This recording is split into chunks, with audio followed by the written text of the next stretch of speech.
మంచిర్యాల జిల్లాలో ఉద్రిక్తత చోటు చేసుకుంది. లక్షెట్టిపేటకు చెందిన వ్యాపారి శ్రీధర్ రైతుల నుంచి కొనుగోలు చేసిన ధాన్యానికి సంబంధించినటువంటి సుమారు 10 కోట్ల రూపాయల బకాయిలు చెల్లించకుండా పరారైనట్లుగా సమాచారం. దీంతో ఆగ్రహానికి గురైన రైతులు వ్యాపారి ఇంటి వద్దకు చేరుకుని ఇంటికి నిప్పు పెట్టారు.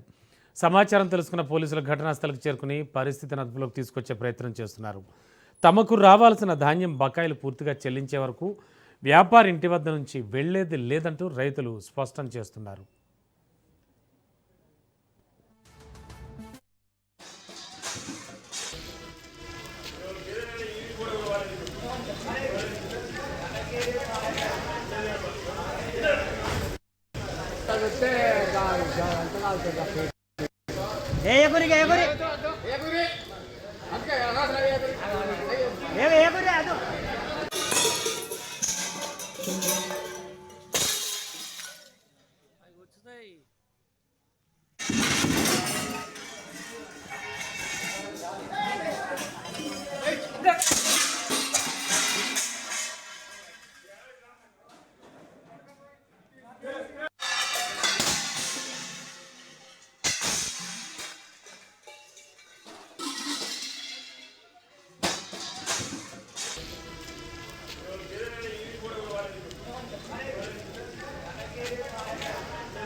బ్రేకింగ్లో చూస్తున్నాం. మంచిర్యాల జిల్లాలో ఉద్రిక్తత చోటు చేసుకుంది. లక్షెట్టిపేటకు చెందిన వ్యాపారి శ్రీధర్ రైతుల నుంచి కొనుగోలు చేసినటువంటి ధాన్యానికి సంబంధించిన సుమారు 10 కోట్ల రూపాయల బకాయిలు చెల్లించకుండా పరారైనట్లు సమాచారం. దీంతో ఆగ్రహానికి గురైన రైతులు వ్యాపారి ఇంటి వద్దకు చేరుకుని ఇంటికి నిప్పు పెట్టారు.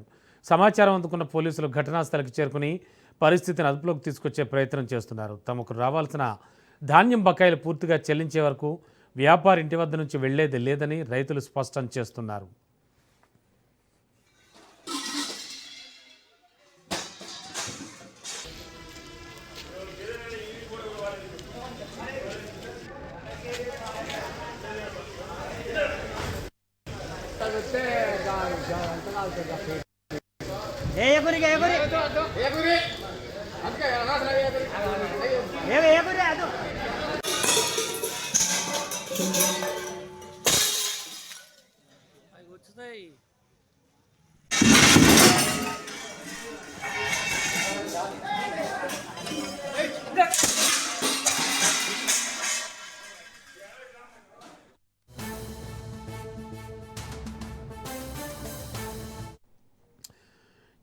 లేటెస్ట్ ఇన్ఫో ఇదే అంశానికి సంబంధించి మా కరెస్పాండెంట్ అరుణ్ అందిస్తారు. అరుణ్, యాక్చువల్లీ వ్యాపారి ఎవరు, అతని నేపథ్యం ఏంటి?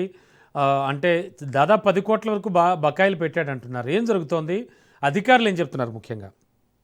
రైట్ రమణ, ఏదైతే మంచిర్యాల జిల్లాలో ఉద్రిక్త పరిస్థితి నెలకొని ముఖ్యంగా కూడా లక్ష్మీపేట పట్టణానికి సంబంధించి కూడా కొంతమంది రైతుల దగ్గర నుంచి కూడా వ్యాపారి శ్రీధర్ అనేటువంటి రైస్ వ్యాపారి ఏదైతే ధాన్యాన్ని ఏదైతే వరి ధాన్యాన్ని కొనుగోలు చేయడం జరిగింది. ఆ వరి ధాన్యాన్ని కొనుగోలు చేసిన కూడా ఇప్పటి వరకు 4 నెలలు గడుస్తున్నా కూడా ఇప్పటి వరకు ఒకరికి కూడా డబ్బులు చెల్లించారు. దాదాపు 10 కోట్ల మేరకు వరకు కూడా రైతులకు డబ్బులు చెల్లించవలసి ఉన్నా కూడా గత కొన్ని రోజుల నుంచి కూడా ఆయన పరారులో ఉండడం అయితే ఆందోళన కలిగిస్తా ఉంది. ముఖ్యంగా కూడా రైతులు కూడా ఏదైతే తన వ్యాపారి శ్రీధర్ ఇంటికి వచ్చి కూడా ఆందోళన చేపట్టారు. ముఖ్యంగా కూడా ఇంటికి సంబంధించి ఇంటి ఫర్నిచర్ తో పాటు కొన్ని వస్తువులను కూడా బయటేసి కూడా వాటిని తగలబెట్టడం జరిగింది. అక్కడికి చేరుకున్నటువంటి పోలీసులు వాళ్ళని వారించినటువంటి పరిస్థితి కూడా కొనసాగింది. ముఖ్యంగా కూడా తమకు రావాల్సిన 6 గాలం కష్టపడి పండించినటువంటి పంటలను ఇలా అమ్ముకుంటే వ్యాపారి ఇలా మమ్మల్ని మోసం చేసి పారిపోవడం కరెక్ట్ కాదంటున్నారు. ఖచ్చితంగా వ్యాపారి 10 కోట్ల రూపాయల వరకు బకాయిలు ఉన్నటువంటి వ్యాపారికి సంబంధించి వ్యాపారి ఖచ్చితంగా తమ డబ్బులు తమకు చెల్లించేంత వరకు కూడా మేము ఇక్కడనే వ్యాపారి ఇంటి ముందే ఆందోళన చేస్తామని చెప్తా ఉన్నారు. కానీ పోలీసులు మాత్రం వ్యాపారి ఇంట్లో లేదు, ఇక్కడికి పరారైన గారు ఖచ్చితంగా ఆయన మీద కేసు నమోదు చేస్తాం,